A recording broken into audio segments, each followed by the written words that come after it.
से पार्टी को कि चलता रहेगा, तो बोले वो तो कंटिन्यूस प्रोसेस है, वो लगातार चलती रहेगी। हमारी कितना भी बहुमत है, भर्ती हमारे लगातार चलती रहेगी। तो मुझे लग रहा है पार्टी को इस पर भी विचार करना पड़ेगा कि कितने लोगों को लेकर आना है, लेकर आना है। एक थोड़ी सी अटपटी लगेगी शायद बात, लेकिन मैं बहुत ईमानदारी से पूरे मन से ये बात कह रहा हूँ कि ये जो रिजल्ट है, ये प्राइम मिनिस्टर नरेंद्र मोदी के लिए एक गोल्डन अपॉर्चुनिटी है अपने को रिकास्ट करने की, अपने को genuinely across all board Bharat का नेता स्थापित करने की। कि ये नहीं कि कुछ वर्ग नाराज है, कुछ वर्ग जोर से साथ है। मतलब ये उनके लिए एक, अगर हम अपॉर्चुनिटी देखें एडवर्सिटी में, तो जेन्युइनली वो जो आज तक उनका कद रहा है, अगले 5 साल में प्राइम मिनिस्टर बन के उससे भी अपना बड़ा कद शायद बना सकते हैं, अगर वो अपना माइंड बना लें उस दिशा में कि मैं ट्रूली कई चीज़ों को ट्रांसेंड करूँगा, ट्रूली एक, क्योंकि एक्चुअली उनसे बढ़िया कोई बेट है नहीं इंडिया के पास, इसमें कोई दो राय मेरे मन में कभी भी कोई शंका नहीं है। मतलब he is the best bet, he should remain.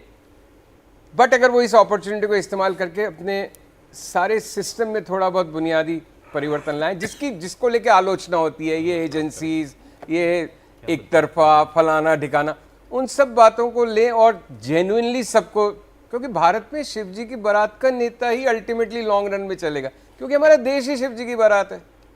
देखिए, 2 चीज़ें हमको नरेंद्र मोदी के बारे में बड़ी क्लैरिटी होनी चाहिए।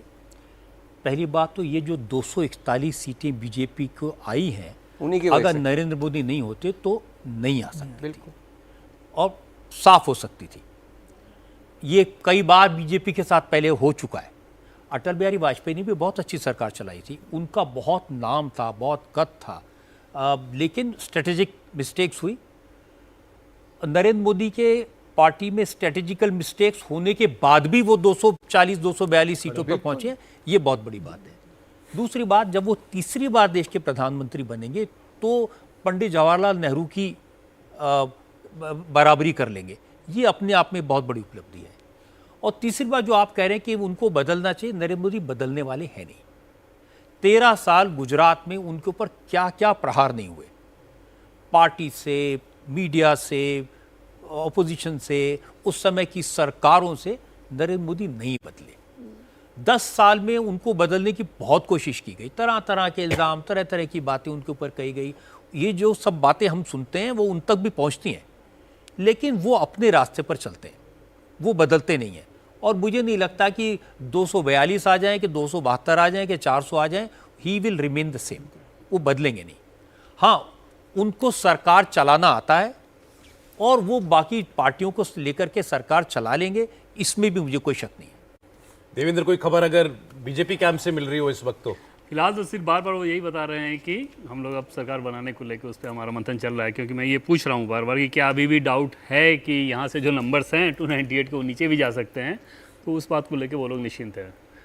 यूपी को लेकर ज़रूर बार बार ये सरप्राइज हो रहा है लोग कि आखिर क्या है, वजह क्या है। यूपी को अगर छोड़ दें, देखिए बाकी उड़ीसा में, कर्नाटक में, मध्य प्रदेश में, बिहार में, आंध्र प्रदेश, छत्तीसगढ़ में, झारखंड में सब ऐसे प्रदर्शन। ये अच्छा, इसका क्रेडिट तो मोदी को देना ही पड़ेगा 100%।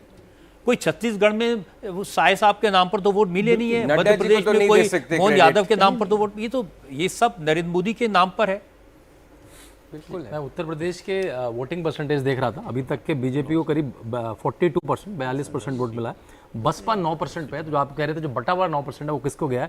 कांग्रेस ने अपना वोट शेयर 10% कर लिया, जो 4 या 5% पे थे। सपा को करीब 32% वोट मिला है। सपा का वोट कितना बढ़ गया इसका मतलब? सपा का वोट वैसे तो पिछली बार आकलन मुश्किल है क्योंकि साथ में लड़े थे, उनका 20% वोट था, तो एक तरह से 12% बढ़ गया। भाजपा करीब 50% पे पहुंच गई, तो भाजपा का वोट करीब 8-9% गिरा है। 8% बीजेपी का वोट गिर गिरा है। या ठीक है।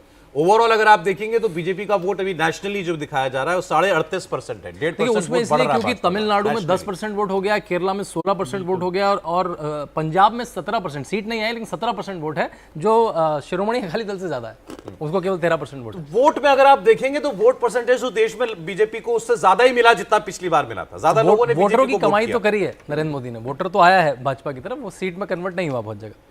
अब सीटें क्यों नहीं आई, खासकर उत्तर प्रदेश के अंदर, इसकी समीक्षा लगातार चलती रहेगी। देखिए, जैसे तमिलनाडु है, तमिलनाडु में नरेंद्र मोदी ने पिछले 5 साल काम किया, लगातार काम किया बीजेपी को उस पोजीशन में पहुंचाने के लिए। उसका नतीजा है कि कम से कम एक पार्टी एस्टेब्लिश हो गई। लोग कहने लगे 1-2 सीट शायद इनकी आ जाए, सीट नहीं आए, लेकिन 5 साल बाद जब चुनाव होंगे तब कम से कम बीजेपी इस स्थिति में होगी कि वहां लड़ सके। जो कर्नाटक में एक जमाने में अडवाणी जी ने और अनंत कुमार ने किया था, कहीं नहीं थी। उन लोगों ने लड़ के मर मर के वहां पार्टी खड़ी की। रिजल्ट ये है कि आज कर्नाटक में बीजेपी एक फॉर्मिडेबल फोर्स है। ये कर्नाटक में तमिलनाडु में लॉस भी भी है, 10 सीटों का लॉस। तमिलनाडु में भी बीजेपी को 10.5% वोट है, अभी भी 10.5% वोट है। तो इसका मतलब बीजेपी ने वहां प्रेजेंस तो अपनी दिखाई है।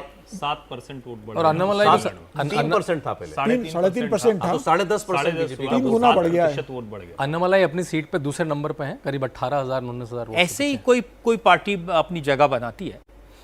ये भी एक बड़ी अजीब बात है कि allies have done better than BJP. मतलब एनडीए 300 के पास जा रहा हाँ, है। ये बात सही है आपकी। और हमारा शुरू से एक कॉमन सेंसिकल असेसमेंट ये था कि allies will be a drag, ये पीछे खींचेंगे बीजेपी को।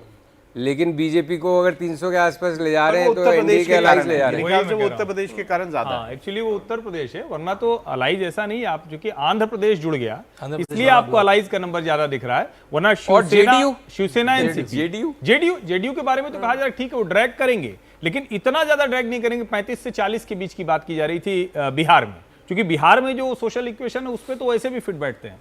उत्तर प्रदेश में अच्छा एक चीज और है, अब इसमें अगर देखें तो नरेंद्र मोदी, अमित शाह जहां नई जगह उन्होंने कोशिश की पिछले 5 सालों में, 10 सालों में, वहां वो खड़े हो गए। उत्तर प्रदेश को ज्यादा भरोसा हो गया था। भाई आप एक आम आदमी पार्टी है जिसको थोड़ा सेटबैक इस चुनाव में दिखाई दे रहा है। कांग्रेस से अलायंस करके भी दिल्ली में अगर वो एक भी सीट नहीं पा रहे हैं, और दूसरा अगर पंजाब में जहां वो 13 की 13 सीटें जीतने का दावा कर रहे थे, अगर उनकी सीटें कम है तो ये भी उनके लिए चिंता की बात है कि दिल्ली में कांग्रेस से अलायंस करने का नुकसान उनको पंजाब में तो नहीं हुआ। और अगर हम बिल्कुल बेसिक राजनीतिक दृष्टि से देखें रजत जी, तो अगर पिछले 10 साल को अपवाद की तरह छोड़ें तो 300 is a very good number for NDA, मतलब for a government running a government in this country. मतलब 300 तो बहुत सॉलिड आंकड़ा है। कई बार जब आदत हो जाती है एक पार्टी की